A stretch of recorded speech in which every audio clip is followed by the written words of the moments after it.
Hello everyone, তোমাদের সবাইকে আমার একটি নতুন ভ্লগে স্বাগত জানাই। আজকে আমি আছি একেবারে পাহাড়ের চূড়োয়, আছি দার্জিলিংয়ের লামাহাটায়। পেছনে যে খুব সুন্দর একটা দৃশ্য দেখতে পাচ্ছ, এটা এই হোমস্টে থেকেই। আর এই হোমস্টেরই তোমাদের বিবরণ আমি আজকে এই ভিডিওতে দেব, তো তোমরা শুরু থেকে শেষ পর্যন্ত সঙ্গে থেকো। আমার তো ভীষণ পছন্দ হয়েছে। আমি আজকে সকালে এখানে আসছি, তো তোমাদেরকে আমি ভিডিওটা করে সম্পূর্ণ দেখাচ্ছি। ঢোকার জায়গা এই পাশ থেকে আমরা গিয়ে নিচে, আমাদের নিচে পেছনে হোমস্টে জায়গা আছে।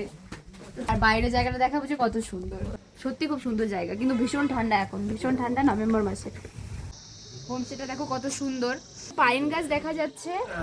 এটা হচ্ছে পার্কের এরিয়াটা, কিছু দূর হেঁটে গেলেই পার্ক।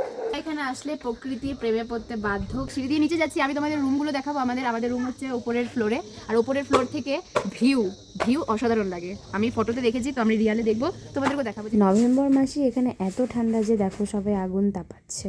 চলো আমি তোমাদেরকে, আমরা যেখানে আছি যে রুমে, তোমাদেরকে আমি সেই রুমটা দেখাচ্ছি কেমন।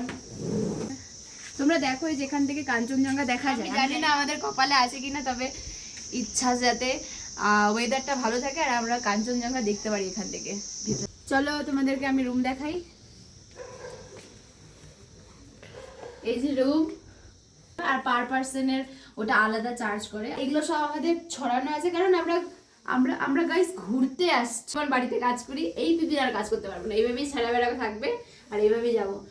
বাথরুমের স্পেসটা অনেক বড়, দেখো ওখানে গিজারও রয়েছে। তো তোমরা আসতে পারো লামাহাটা ড্রুক হোমস্টে, একেবারে ইকো পার্কের একদম সামনেই। 5 মিনিট হয়তো হেঁটে যেতে লাগবে, আর তোমরা যদি একটু জগিং করে যাও তাহলে 1 মিনিট, এর থেকে বেশি না। তো তোমরা অবশ্যই আসো, খুব সুন্দর, আর খাওয়া দাওয়া সুন্দর।